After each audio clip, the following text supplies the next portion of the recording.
Hello everyone, good morning. কেমন আছো তোমরা সবাই? আমি খুব ভালো আছি। বিয়ের পরে আমি একটাও ভ্লগ দিইনি, তাই ভাবলাম যে আজকে সানডে, আজকে একটা ভ্লগ আমি বানাতে পারি। তো এখন বাজে সকাল 7টা, আর ঘুম থেকে উঠে দেখো আমাদের বাড়িতে পাখি আছে অনেক। তো আমি পাখিগুলোকে সকালবেলা দেখতে চলে এসেছিলাম যে ওরা কী করছে। আর এই খাঁচাটার মধ্যে এত বেশি পাখি হয়ে গেছে বলে এই ছোট খাঁচাটার মধ্যে সব বাচ্চা পাখিগুলোকে রাখা হয়েছে।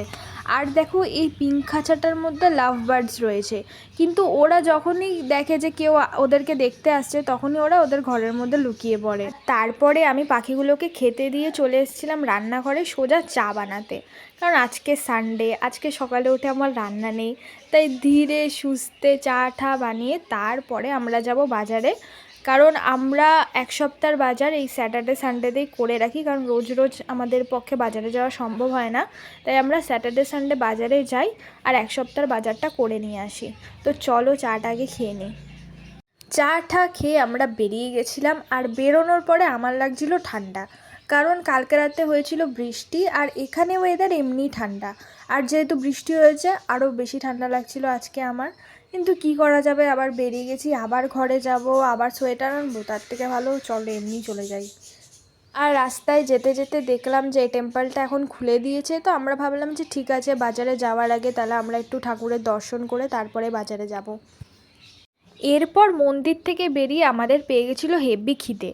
তো আমরা ভাবলাম ঠিক আছে আগে পেট পুজোটা করা যাক, তারপরে বাজারে যাওয়া যাবে।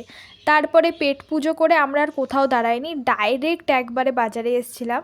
আর ও আমাকে বলছিল যে এখানে নাকি সব বাঙালিরা বাজার করতে আসে, আর আমি নিজেও সেটা বুঝতে পারছিলাম। মানে রাস্তা দিয়ে হাঁটছি আর আশপাশ দিয়ে বাঙালি কথাবার্তা, তো আমার বেশ ভালোই লাগছিল। আর এই বাজারটার একদম শেষ মাথায় হলো ফিশ মার্কেট।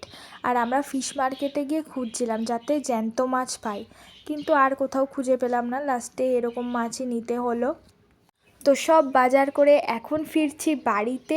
আর আজকে সানডে, তাই রাস্তা একদম ফাঁকা। এই দেখো তোমাদেরকে দেখাচ্ছি, দেখে নাও। আর তোমাদের যদি আমার ভিডিও ভালো লাগে তাহলে লাইক, কমেন্ট আর শেয়ার করো। আর ভিডিওটা এতক্ষণ দেখার জন্য তোমাদেরকে অসংখ্য ধন্যবাদ। এইভাবেই পাশে থেকো। আবার দেখা হবে নতুন ভ্লগে।